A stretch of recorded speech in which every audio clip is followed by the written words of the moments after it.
Well, welcome again to another episode of My Hope is Built On. And I'm here with another special friend and guest, and that's Maggie Hanzmann. And Maggie and I go way back, and I don't even want to put ages on there or dates or anything like that, just to know that we actually know each other through church. We serve together in ministry with one another as it related to high school kids and in the youth ministry. And so, Maggie, why don't you kind of tell, because I know you're no longer nearby. So why don't you tell people a little bit about yourself, where you're at and what you got going on? Well, sure. Well, thanks for having me. Well, I'm a mother of four. As Dan said, we used to live in Santa Clarita, and we best years of my life were with ministry with our high schoolers. I will always say that. And but I am a certified health coach now, helping individuals just kind of focus in on gaining optimal health in all areas of their lives. So I've been doing that now for about 5 years. I have a daughter married, a son getting married here soon, another one who's in a good, strong relationship. And a few years back, we adopted a beautiful little boy. So he's now turning 6 next month. So I'm staying young with my little guy here and enjoying life here in Prescott, Arizona. We moved out of California, moved to Prescott Valley, Arizona a few years back. Very and we're good. just, living life. Yeah. No, and it looks like you're having a lot of fun. I watch all the, I see we all live vicariously, or how should I say, we just stay connected through social media. So it's been kind of cool to see that. Maggie, we got a chance to talk before the show a little bit and everything. And I kind of shared with you a little bit about what the show's about. And I know that you've listened to some of the episodes as well. But Maggie, for you, when you think of hope, what does hope mean to you? Yeah. So hope means to me, well, I kind of can't take hope out of the context of faith. It's like hope and faith go together, but hope for me is really, if you're just like on a plain level, is optimism. I mean, to be able to be optimistic about something that we don't see yet, but having a strong belief or confidence that no matter what things look like where they're at right now, that in the end, it's all going to be okay. So hope for me is an element of peace. It's a trust. It is,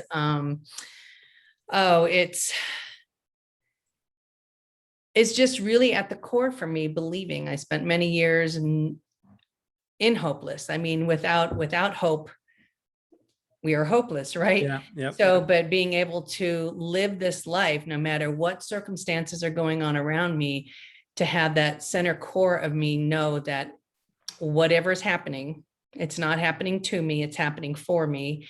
And I can trust in the storm or in the height that something good is coming of it. I guess that's kind of how I see hope. I mean, I think there's different levels of hope. I can say to my client, man, I hope you do it, so we use the word hope in a lot of different ways. And it's always in that encouragement. I hope you like it. I'm giving a gift. Hope you like it. So there's this anticipation that goes along with it. But yeah, that's kind of. No, that's a great, that's a great definition. And it's funny you said that, because I was talking to somebody the other day. I said, how many times do we even use the word hope in a day? I mean, just because like you said, you use it in a sentence often as it relates to expressing optimism. So I get that. Yeah. You're excited, you're excited, you're believing for, a lot of times hope is believing for somebody.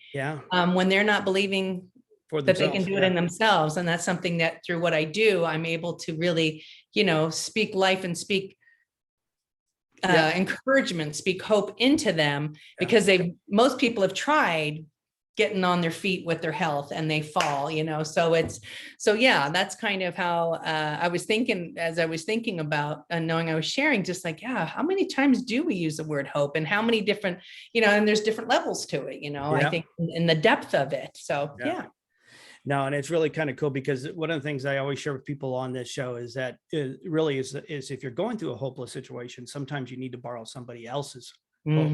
And that's exactly what coaching is, honestly, at the day. It's borrowing somebody else's hope. You get a place in your life where you maybe plateaued, you're stuck, and you're feeling hopeless, like nothing's going to ever come of it. And so now you get to come along and say, hey, I'm going to encourage you, and I'm going to help reestablish and help build hope back into your life. And Yes. so that's, Yeah. that's And cool. this year has actually been a year where I've needed that. I've needed that very thing that I do for people. I've needed it done for me because, storms and trials did hit. Now, it didn't mean I lost it, but when we are in tough times, that the mind is a real powerful thing, and it really wants to take us down that road of hopelessness. It just, everything becomes bigger. The voices get louder that usually aren't very positive, and sometimes they come and go. But since you said that about it, it was just like, that's been a year for me. Well, the last 6 months, I went through a crazy surgery at the beginning of the year, and I got through that fine. I mean, I got through that fine, but my friend who was there was just like, praying. And she goes, I don't know how you can be in that situation and not be like freaking out. And she asked me, did you think about dying? Did you think about this? And I'm like, I didn't. I didn't think about dying, because I think that's because I am anchored in. I mean, I didn't think it was a life death situation, even though it was, but yeah, I think that hope is something, when you have it, even though sometimes we need somebody to speak into us, it's still in the core of us that, God's got us, so no matter what, that's for me, God's got me. I know it, no matter what, he's got me. Yeah. And I rest in that. So then that answers the question. Maggie, what is your hope built on? Yeah. Well, if I can kind of share a little bit about just a little quick, because I grew up for 24 years of my life. I was looking for love in all the wrong places. I had made a lot of decisions. I did not grow up in a faith-based family. We went to occasional church and everything. It was a good family, but I was left to my own a lot, and the decisions I made and trying to figure out life and everything. I figured it out. Well, I wasn't figuring it out too good. Let's just put it that way. I wasn't figuring it out. I was looking for love in all the wrong places, found myself in many situations that were not good, and left with a lot of regret and everything. But in my 20s, that all changed for me. And that was a time when I was wooed. I was wooed for a while, and I didn't even know it. It's funny because when I came to Christ, and I am a believer in Jesus Christ, and that is who and what my hope is built on him, and I have a plaque in my game room that says "Hope, the anchor for the soul." Right. And it really is the anchor for our soul, our spirit. That's all of our substance. We can be, I lost my train of thought there, but as hope being an anchor for my soul, like our mind, like I said, there's three parts to us, mind, body, and spirit, and the spirit, when the spirit and the soul is anchored, other things can be going on, but we can stand steady in the storm, and God's proven that to me. But so anyways, when I came to Christ, in my 20s, I was gifted profoundly with faith, which I did not know at the time, that he just really imparted me with that. But I came to him, and I feel like I was just kind of given a whole new set of eyes, a whole new set of perspective. There was something that changed deep within me that no longer pursued the things of this world in the way that I once did. As a matter of fact, I could see clearly, because even as much as the consequences of what I was doing were piling up on me, I didn't know how to get away from them. I thought this is life, right? But no, there's a whole nother way to live life. And that all changed for me in my 20s when I did come to Christ. And, the word of God, the truth for me, he is my guiding. The word of God is the truth to me. And I build my life upon the truth. He has proven himself faithful to me through the years, and doesn't mean everything's always been good, And that's the thing, life, as I said, life happens. fairly recently, the expression, like life doesn't happen to us, but for us. Right. And I've just like, when you hear that and you think about that, like, so what does that mean? Life happens to us or for us. Well, if we look at it for us, that's looking at it from an optimistic point of view. Number one, it gets us out of that victim seat, because we're looking at for us. Okay, well, what is life for? What's the purpose of life? Yeah. I'm here to grow. I'm here to learn. I'm here to love. I'm here to feel empathy. I'm here to share the truth of God. But all of those things that, oh my gosh, I'm like a brain, that are just part of now my faith. The way I live my life is from that perspective. I don't, it's, can the victim pop up? Yes. She can pop up, but that stinky thinking is what will take us, it'll distract us from the hope that we do have, that we know we have, that's real. And again, I'm a firm believer, especially in the times that we're living in, there's a lot of fear. There's a lot of scary, stuff that we don't understand what's going on around us. We've never lived through this kind of a pandemic before. And, there's definitely times when you can feel hopeless, right? I mean, your freedoms, some things they're telling you not to do that you used to freely go out and do. And, but that has led a lot of people without hope, and even people with hope, to do, unfortunately, drastic things in this past year. And I'm just ever so grateful that when that stinky thinking comes up in me, when I start to feel the weight and pressure, that I can say, okay, who are my eyes? What are my eyes fixed on?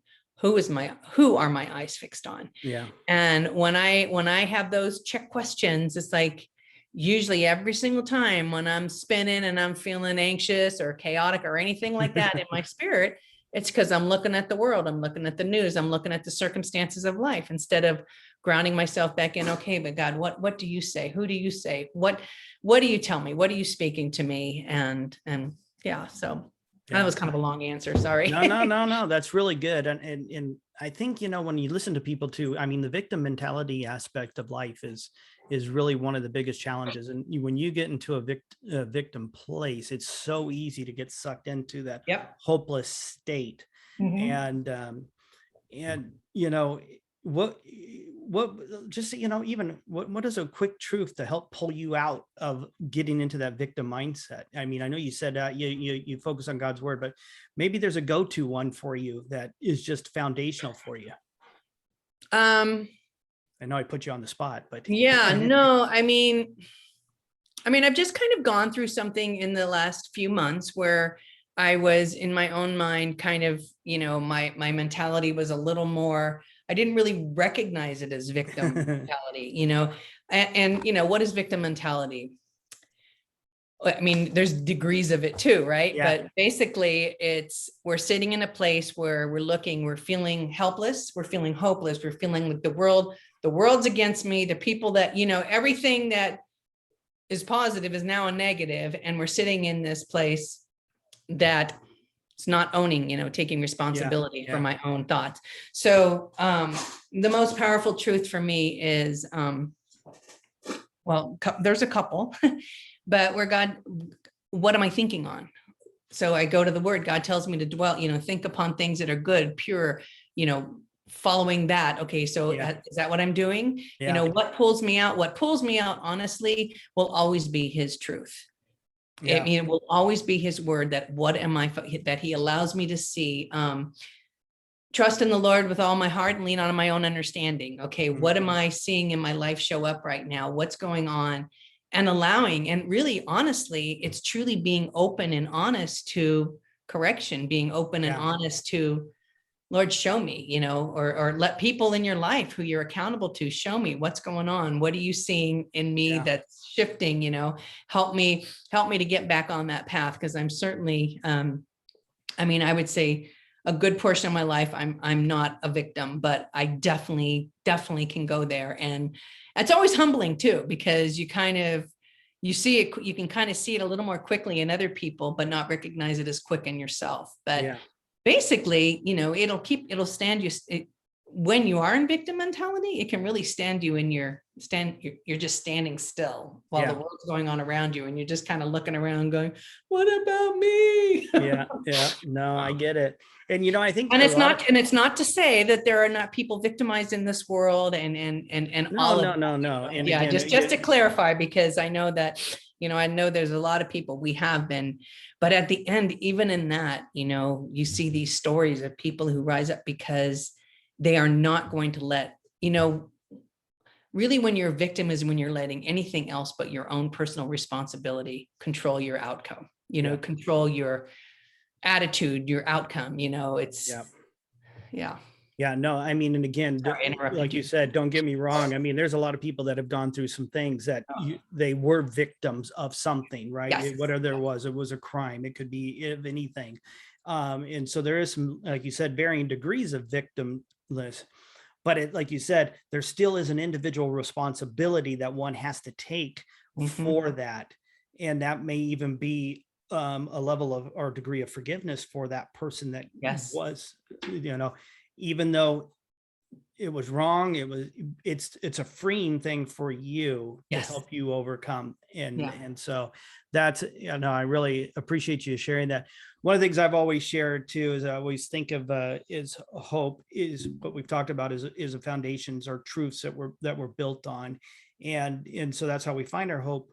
But hope is, if you looked at it in terms of being in a garden, weeds kind of get into these gardens, and those weeds are the lies, and it's the lies that drowned out sometimes the hope. And one of the things, hope, weeds actually can grow bigger than hope, and so you no longer see that truth in that garden anymore.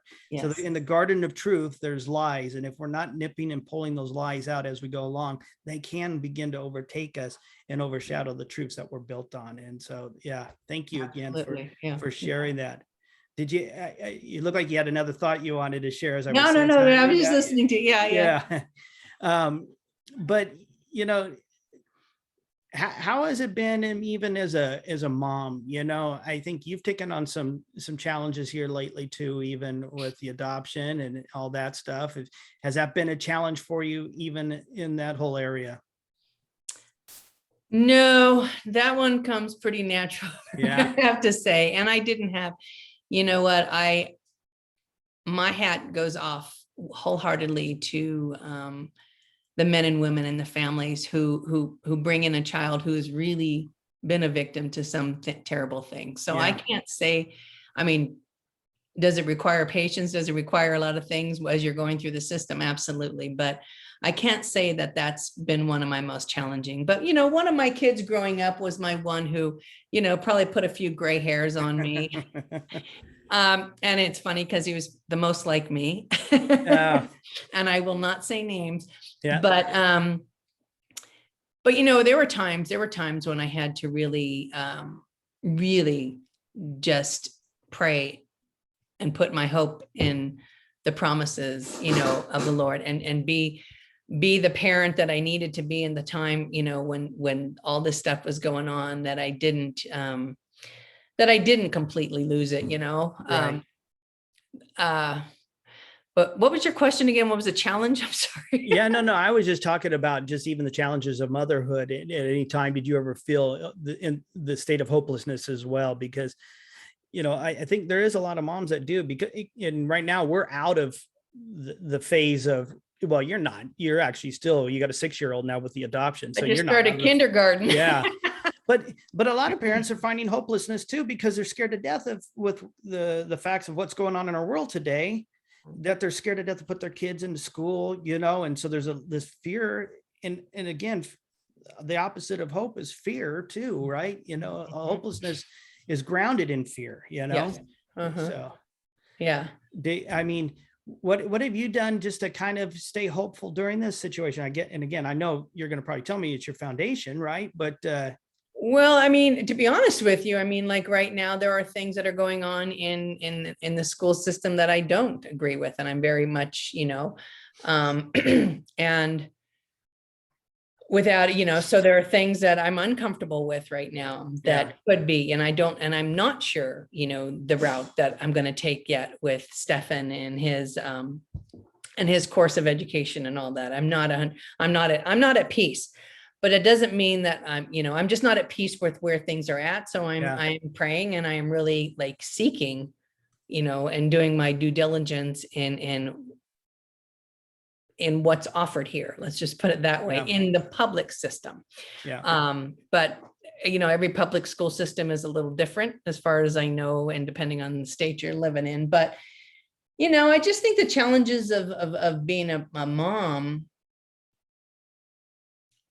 I think it's funny. I had a conversation with somebody the other day, and she saw me, she mentioned, she goes, I saw you kind of a little more hands off, Mom. And I'm like, ooh, God, that didn't feel good. When she said that, when she said what she meant by it, I was like, okay. And I would say yes, because I recognized and I realized in my own life is a journey, right? We are all on this journey, and our stories aren't perfect. Even as a believer since 24, my road hasn't been perfect. None of us are perfect. None of us are perfect. But we all have to find our way. We have to find a way. It's like, as much as we want as parents, we get about 2 years, well, they'll listen to us maybe, right? Exactly. And then they just like, oh no, the independence comes out. And I think I've trusted, in my 30s, I went through a really deep depression. And one of the things that I did recognize and learn through that is that, we all are hungry for this unconditional love, but almost all of us have come to know love is very conditional. Right. As best of our parents try, as best as everyone tries. And boy, I'm going on a bunny trail again, Dan, here. I told you I'm a squirrel when it comes to these things, but parenting, help me out here. Where was that? Where was I at? You're deep depression at 30. Oh yeah. So I learned through that. I mean, even as being a believer for so many years, serving in the church, serving and walking in ministry and loving the Lord. And I still didn't know his love unconditionally. So when that came up in me, when I realized that, I mean, it was just like in a severe time and a drought, and somebody handed me this book called The Sacred Romance. And when I opened this book and I started, it was just like, I couldn't put it down. It was just like, I didn't realize, kind of like when my mom, growing up in an alcoholic family, my mom told me, oh, you need to read the book, Codependent No More, Codependent No More. And I didn't ever think I needed that book until it probably right around the time in my 30s, right before I was doing this major project. And I was like overwhelmed. I was just like distraught, overwhelmed. And I was at my mom's house for a few days, and she had it right there, confession here. She had the book right next to the toilet and in a little basket. And I picked it up, and God in his faithfulness. And here's the thing, God is so faithful to us. I opened it up right to what I needed to hear. That was this awakening for me that, Maggie, because of that conditional love, and because of your place in trying to find yourself and your family in the world with people and all, I was incredibly codependent, and I didn't, but I wasn't ready to learn until that moment in time when I was at a crisis state of, this is killing me, So anyways, circling back to my own son's journey, is that I recognize really, we can't control our kids. We can pray for them, we can lead them, we can guide them, but ultimately the choices they make are going to be their own, and the consequences that can come with them are going to be their own. And you can just really just pray and hope that nothing, that they don't go too far, just stay away from heroin and all that other crazy stuff, that might, that's the scariest part of being a mom in today's world, I think. I mean, it was just what's accessible to kids and that wasn't available to us, from things on your phone to, there's so many things. Anyways, I don't know if I answered that No, no. And I think it's good because I think what you're really saying and what I'm hearing you say more than anything is, Please help me. yeah, no, is you as a parent, you have to learn to be present in your child's life, but not in the sense of being a helicopter parent, where you're hovering, but you need to learn how to be present in their life. So like you said, you as a parent, you lay a foundation from a certain age on, and then you got to kind of just trust now Yeah. that foundation starts to take root. And as they're going through life and they're experiencing these maybe poor choices and consequences as a result of those choices, you're there to still show them then the grace that you received as well. And you're giving them that same grace. Doesn't mean that we don't have disappointment. Doesn't mean that we might be hurt by the choice that they made. But man, I tell you, just to show them that grace and that love is a powerful thing as they go through that. Yeah. And The grace and the love through the consequences. exactly. And I think one of the things like for us was just things look different for this child because of his choices. And, we waited for the day, but we had to lay that hard boundary for him to, to really safeguard all of us in a sense, but it's just, but for him to be able to, at the end of it, really own, this was your decision. This is the consequence, you tell your kids and you hope. Yeah, no, listen. But you also trust, you also trust that going along the way that they've heard the truth, they know the truth, and hopefully that'll guide them at some point, at some level, when they hit that rock bottom or when they're getting close to it, or they're recognized that, like for me in my 20s, I mean, before God even came knocking on my door, I was looking around going, I'm not on a really good path here. I'm so I kind of already vowed off the kind of guys that I was interested in. Yeah. And, I'd already done that. And then along comes Bob, Yeah. But yeah, so, That's but good. it's going back to like faith and hope go hand in hand for me, and faith. And it's not faith, this blind faith, like speak out faith and it happens. Faith in the Lord Jesus Christ, faith in God, faith in who he says he is and who he says I am, and that relationship that I have with him, that I can hope, and hope, there's good and bad. I mean, this life comes, we're promised we're going to have trials. I mean, he tells us we're going to have trials. Yep. But who are we going to? Are the trials going to be, what take us down, or are the trials going to be what build us up? And I think that hope in him, trusting in him through the trials of life, believing, standing on his word, and, is critical. I mean, yeah, no, I agree. Well, Maggie, I honestly, I really appreciate you joining us and being on the podcast today. It's always good to connect. I know it's been a long time. Like I said, it's been a while. So far too long.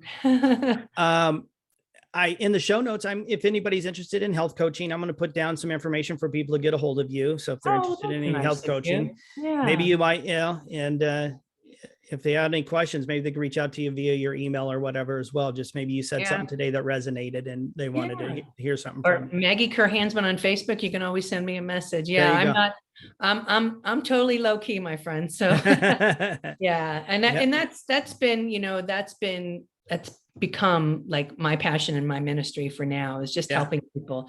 And there's no greater reward, there's no greater satisfaction in life as to be able to, encourage and support and serve another person. So no, I agree. Yeah. Well, I hope I didn't make, I hope my squirreling around here. No, it's all good. It's all good. Hope it made sense to anyone watching out there, but look up. Look up. There is one who is far greater. And, I think one of the things that we can really, when we anchor ourselves in his word and we see and we diligently seek and ask him to show us, I believe he will. Yeah, sounds good. Anyone out there? All right. Well, thank you again. And everybody who's listening, stay faithful and stay hopeful until the next one. Amen.